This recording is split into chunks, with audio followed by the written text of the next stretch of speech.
क्या हमें जीवन में सरल और सामान्य जीने से ज़िंदगी में अच्छा खासा बदलाव आ सकता है? देखते हैं कि ये सिर्फ कहने की बातें हैं या इनमें सच में हमारे जीवन को बदलने की कोई ताकत है। बिल्कुल। और ये विचार है ना, ये अपनी सादगी में ही बहुत गहरे हैं। अक्सर जीवन के जो सबसे बड़े सच होते हैं वो लगते तो बहुत सीधे साधे हैं, पर उनको जीना उतना आसान नहीं होता। तो आज की बातचीत का मकसद यही है कि इन अंशों का जो खास नजरिया है उसे समझें। ये कैसे हमें संतोष और क्या कहते हैं प्रगति के बीच एक बैलेंस बनाने की राह दिखाते हैं। तो चलिए पहले पॉइंट से शुरू करते हैं, संतोष और कृतज्ञता। स्रोत कहता है जो प्राप्त है उसके लिए परमात्मा को धन्यवाद दो। ये बात तो खैर हम सुनते ही रहते हैं, लेकिन यहाँ इस स्रोत में परमात्मा को धन्यवाद कहने का क्या कोई खास मतलब है? क्या ये सिर्फ एक धार्मिक एहसास है या इसका कोई गहरा साइकोलॉजिकल पहलू भी है? ये बहुत अच्छा सवाल है। सिर्फ ये कहने की बजाय कि शुक्रगुजार बनो, परमात्मा को धन्यवाद दो, कहना वो एक अलग ही डायमेंशन जोड़ देता है। शायद ये इस तरफ इशारा है कि जो हमें मिला है वो सिर्फ हमारी मेहनत का ही नतीजा नहीं है, बल्कि शायद किसी बड़ी योजना या कह लीजिए कृपा का भी हिस्सा हो सकता है। और मनोवैज्ञानिक स्तर पर देखें तो ये शायद हमें अपनी जो उपलब्धियां हैं उनसे जुड़े अहंकार को कम करने में मदद कर सकता है। जब हम ये मानते हैं कि सब कुछ सिर्फ हमारे ही कंट्रोल में नहीं है तो शायद तनाव भी कम होता है। अच्छा। और जो स्रोत कहता है ना कि इससे जीवन स्वतः सुखमय बन जाएगा, उसको शायद ऐसे समझना चाहिए कि जब हम कृतज्ञता को अपना एक तरह से स्वभाव बना लेते हैं तो फिर बाहरी हालात के उतार चढ़ाव का असर हम पर कम होने लगता है। हाँ, सही बात है। और अंदरूनी शांति बढ़ती है जो अपने आप में सुख का ही एक रूप है। तो ये एक नतीजा है, कोई जादू की छड़ी नहीं। ये दिलचस्प है कि कृतज्ञता को सिर्फ एक भावना नहीं बल्कि एक पूरा नजरिया बताया जा रहा है जो जीवन को अपने आप ही मतलब स्वतः सुखमय बनाने की ताकत रखता है। लेकिन एक सवाल उठता है, जब जीवन में सच में कमी हो, मुश्किलें हो, तब ये कहना कि जो है पर्याप्त है, क्या ये सच्चाई से मुंह मोड़ना नहीं है या ये उस सिचुएशन से डील करने का कोई तरीका है? हाँ, और स्रोत इस दुविधा का हल अगले ही विचार में देता है। वो कहता है जो नहीं मिला उसके लिए किसी को दोष देने की बजाय अपनी योग्यता को बढ़ाकर निरंतर पुरुषार्थ में जुट जाओ। यहाँ पर्याप्त है का मतलब शायद ये नहीं कि हमें और कुछ पाने की इच्छा ही नहीं रखनी चाहिए, बल्कि ये कि जो अभी है उसे स्वीकार करके शांति के साथ आगे बढ़ने की कोशिश करनी चाहिए। ये हमें निराशा और कड़वाहट से बचाता है।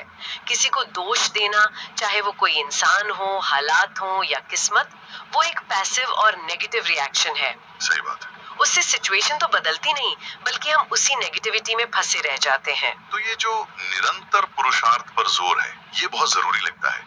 ये कोई पैसिव एक्सेप्टेंस नहीं है, बल्कि एक्टिव एफर्ट की बात हो रही है। और योग्यता को बढ़ाना, इसका क्या मतलब हो सकता है? क्या ये सिर्फ स्किल बढ़ाने की बात है या कैरेक्टर की भी बात है इसमें? श्रुत की भाषा देखें तो योग्यता का मतलब काफी बड़ा लगता है। ये सिर्फ बाहरी स्किल्स जैसे नौकरी के लिए जरूरी हुनर वहीं तक सीमित नहीं है, बल्कि इसमें शायद अंदरूनी गुण, समझ, सहनशीलता और सही फैसले लेने की क्षमता, ये सब भी शामिल हो सकता है। अच्छा। और निरंतर पुरुषार्थ का मतलब है लगातार कोशिश करते रहना, बिना रुके, बिना थके। ये एक बहुत पॉजिटिव और क्या कहते हैं एम्पावर करने वाला संदेश है। ये हमें बताता है कि हमारी हालत को बेहतर बनाने की जिम्मेदारी और ताकत हमारे अंदर ही है। दोषारोपण हमें विक्टिम बनाता है, जबकि पुरुषार्थ हमें एक्टर बनाता है। हाँ, ये नजरिया लाचार महसूस करने के बजाय कंट्रोल की भावना देता है। लेकिन ये बैलेंस साधना कितना मुश्किल हो सकता है? एक तरफ जो है उसके लिए शुक्रगुजार होना और दूसरी तरफ जो नहीं है उसके लिए लगातार कोशिश करना। क्या ये दोनों बातें एक साथ चल सकती हैं? यही तो शायद जिंदगी जीने की कला है जिसके बारे में स्रोत इशारा कर रहा है। ये सुनने में कॉन्ट्राडिक्टरी लग सकते हैं, लेकिन शायद ये एक ही सिक्के के दो पहलू हैं। कृतज्ञता हमें वर्तमान में शांति देती है और पुरुषार्थ हमें भविष्य के लिए दिशा देता है। बिना कृतज्ञता के पुरुषार्थ हमें असंतोषी और हमेशा भागते रहने वाला बना सकता है, और बिना पुरुषार्थ के कृतज्ञता वो हमें आलसी या खुद में ही मगन बना सकती है। स्रोत शायद इसी संतुलन की बात कर रहा है। ये काफी गहरी बात है। चलिए अब गुण और दोषों पर आते हैं। स्रोत कहता है संसार के लोगों में बहुत से दोष भी होते हैं और गुण भी। ये तो खैर हम सब जानते ही हैं।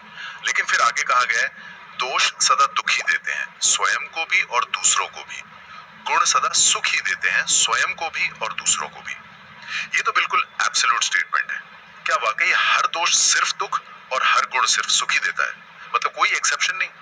श्रोत का ये जो कथन है ना, ये शायद हमें कर्म और उसके फल के सिद्धांत की याद दिलाता है, जिसे कई फिलॉसफीज में माना गया है। यहाँ सदा शब्द पर ध्यान देना जरूरी है।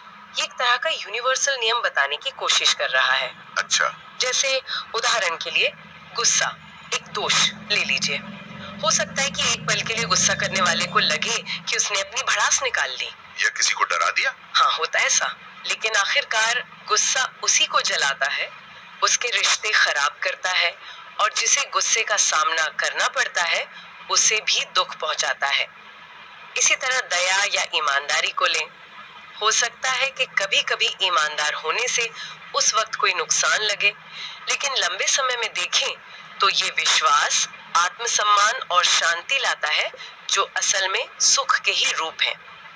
तो स्रोत शायद इसी आखिरी नतीजे की बात कर रहा है, उस वक्त के फायदे या नुकसान की नहीं। तो इसका मतलब है कि हमें अपने कामों और अपने स्वभाव के लॉन्ग टर्म नतीजों के बारे में सोचना चाहिए।